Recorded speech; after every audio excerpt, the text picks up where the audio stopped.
The Raptors end their mini 3-game losing streak. Thank goodness. And I think I can speak for every single Raptor fan when I say we can all take a breath. You know, injuries were still a thing. Obviously, no Marc Gasol, no Serge Ibaka, and no Fred VanVleet yet again today in Phoenix taking on the Suns. And the Raptors do come back from, at one point, a 17-point deficit and are able to chip away at it gradually and are able to find a way in that fourth quarter just to pull away and win 123-114 over the Phoenix Suns, like I said. Now, what happened in the first quarter? Well, their offense wasn't flowing until the later part of the first quarter, but at that point, you know, you were down by so much, and their offense was in such a... You gave up 39 points in the first quarter to the Phoenix Suns. You were not working hard defensively. They were settling for bad shots. They just weren't looking good. You're stuck 9 after 1.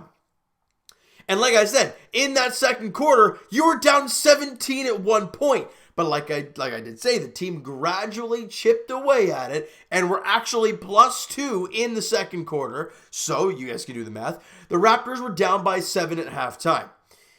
That's a very doable number. As we've learned with this team all year long, all they have to do is hang around by halftime and they'll find a way the rest of the game. For the most part, that's the way it happens.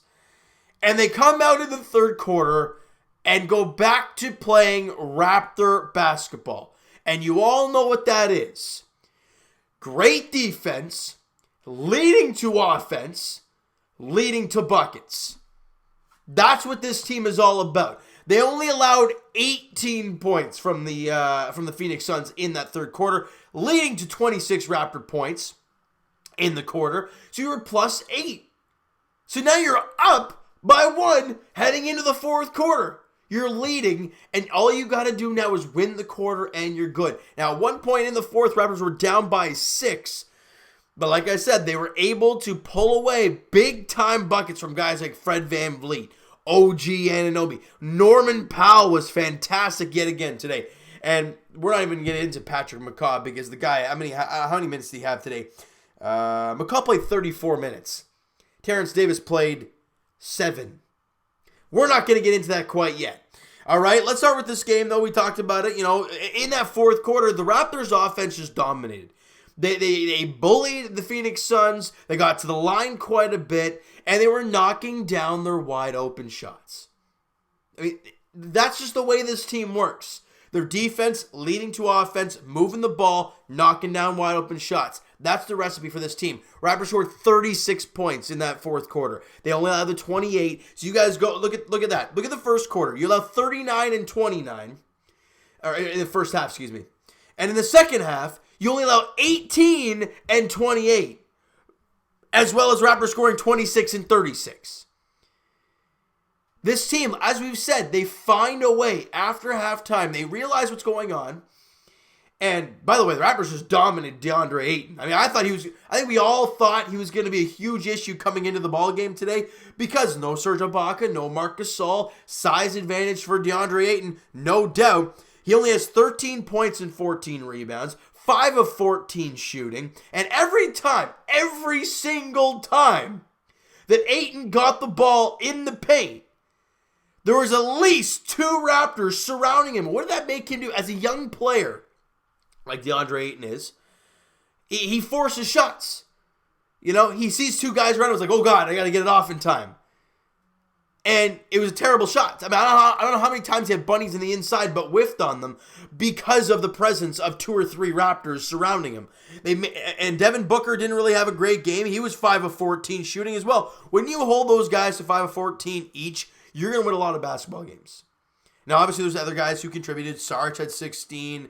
Rubio had 16. Johnson off the bench had 21. Right? And that's that. I mean, look, offensively, they did a really good job tonight, did Phoenix, until the Raptors realized how to stop them.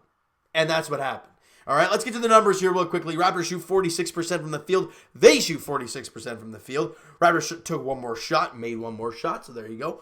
And from 3, Raptors shot 41% from 3, 14 for 34. And in the first half, they were not good from beyond the arc. They were not shooting the ball well. And like as I said, their offense from their defense in the second half really carried over. And once this team gets in a groove offensively, then they start making some tough shots. Yeah, how many times? I mean, the Lowry step back. I think it was on Saric or Rubio, one of the two guys. I mean, in the fourth quarter, money.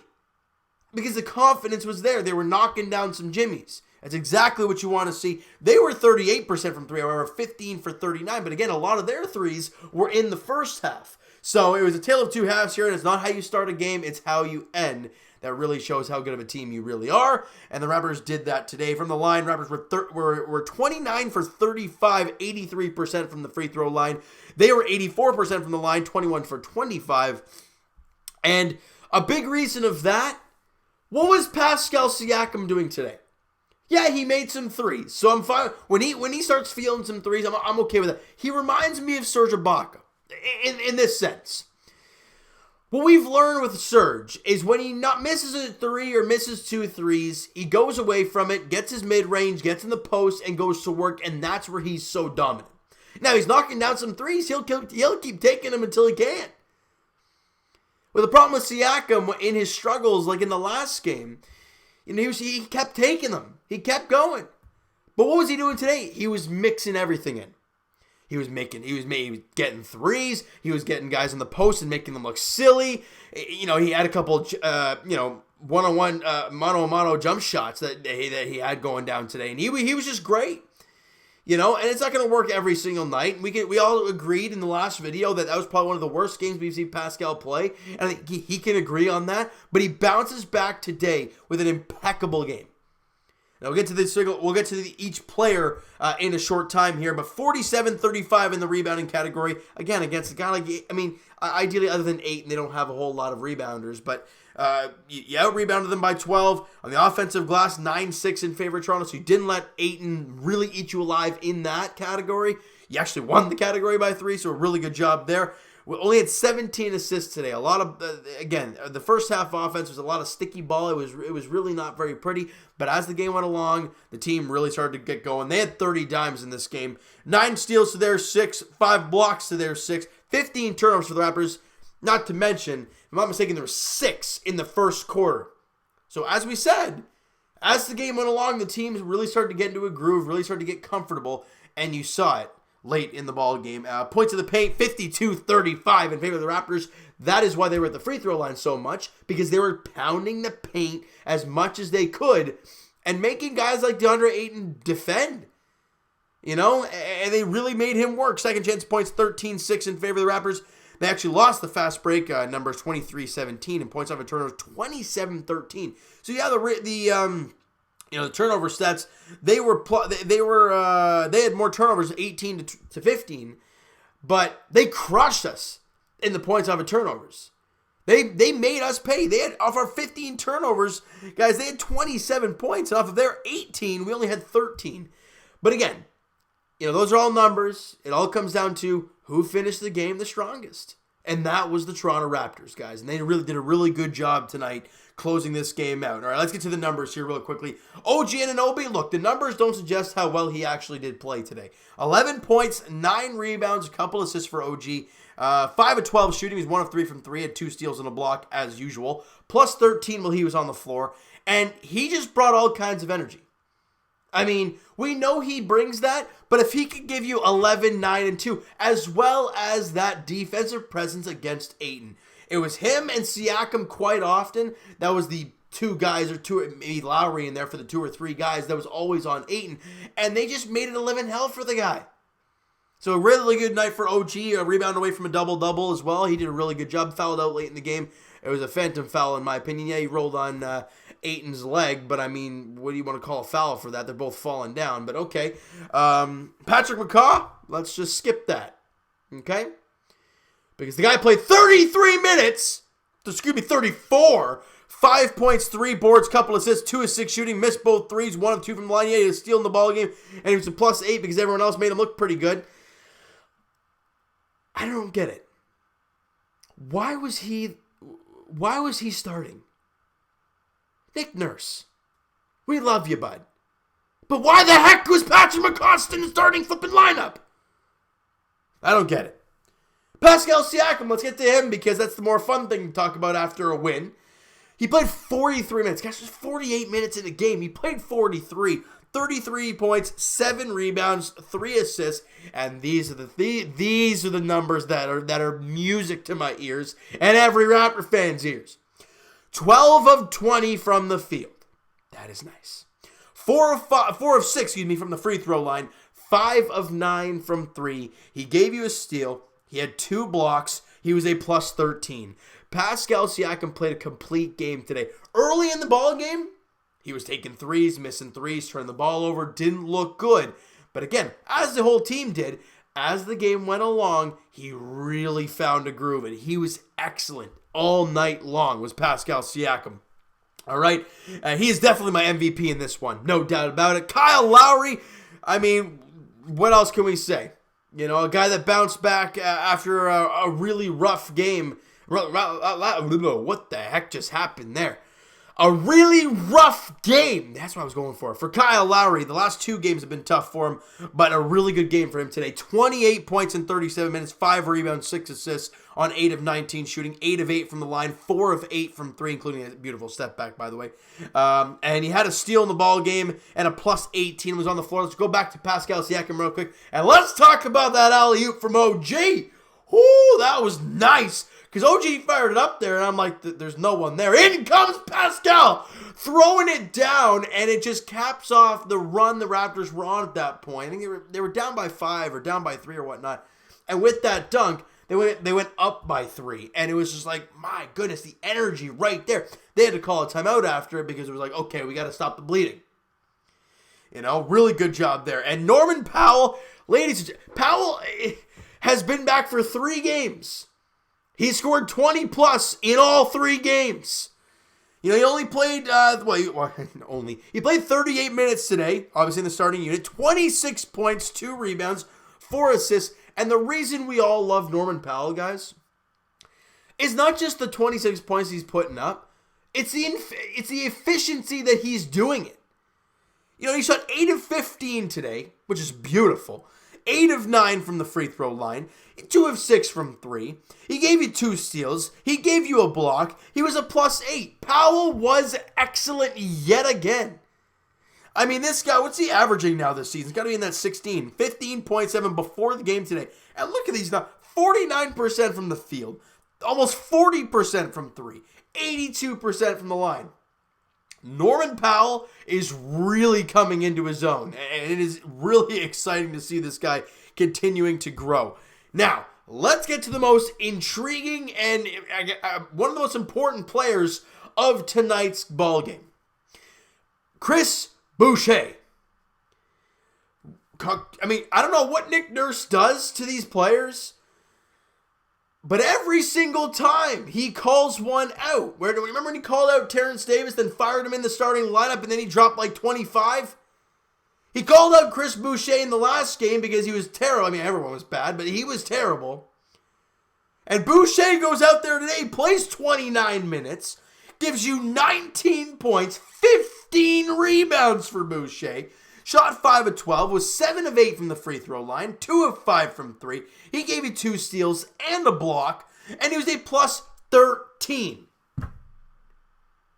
The response from these young players to their coach calling them out is just incredible to see. The whole bench unit was terrible in that last game against Denver. I think they combined for 20 points combined, everyone. Chris Boucher had 19 and 15 today. Now, ideally, the whole bench did combine for 20 again today because Rondé in 8 minutes didn't give you anything. Matt Thomas played 7 minutes, missed 1 shot, and didn't make it. And then Terrence Davis played 7 minutes, had 1 point, and missed the 1 shot he took. So, but other than that, you had a guy who made an impact. You know, in the last game, you didn't have a guy coming off the bench who actually made an impact. So when it was your bench against their bench, they crushed you. Today, Boucher was electric. And it was so nice to see for the young fella get the job done there. And it was great to see the Raptors get back in the win column, not only because it was good to feel a win again. The Boston Celtics choked. They were up by 17 points against the Brooklyn Nets. Brooklyn sent it to overtime, And Brooklyn won by 9 in Boston. So for all Raptor fans thinking, oh, well, we both had the same amount of losses. Well, not anymore. I have hit puberty, I think. Let's move past that, okay? Okay. Anyways, the Brooklyn Nets beat the Celtics, so that means they have 19 losses on the regular season. I think it's 19 they have, or is it their 20th loss? 19th loss. And with the Raptors W today, that puts us up that full game over the Celtics, and that just gives you that little bit of, okay, we're good. The Raptors had that 1.5 game lead now over the Celtics. So that's very good news for the Raptors. Now our focus turns to Thursday night. It's a 10:30 tip-off. All right, I'm still awake trying to watch this Leaf game. I'm having a tough time here. But it's a 10:30 tip-off in Golden State, in Oakland, California. The last time the Raptors were in Oakland, it was at Oracle, which obviously isn't a thing anymore. And the last time we were there, we were hosting the Larry O'Brien Trophy and becoming the 2019 NBA champions. Obviously, a very different team with the Raptors. Obviously, no Kawhi Leonard, and obviously for them, they are totally different, record-wise and team-wise. But you're going in there with the same type of mentality, going in there to get a W, all right? And the Raptors, look, with the win today, you want to kind of build off that into that game on Thursday night, all right? So you know what, guys? That is going to do it for this one. If you enjoyed the video and enjoyed the game there this evening, smack that like button. Do appreciate that. Hit the subscribe button if you guys have not already. Comment down below your thoughts on the game, your thoughts on the video. Who is your MVP from tonight's game? That actually could be a really tough one today. Could it be Kyle Lowry's 28 and the big dagger 3 he hit late in this game?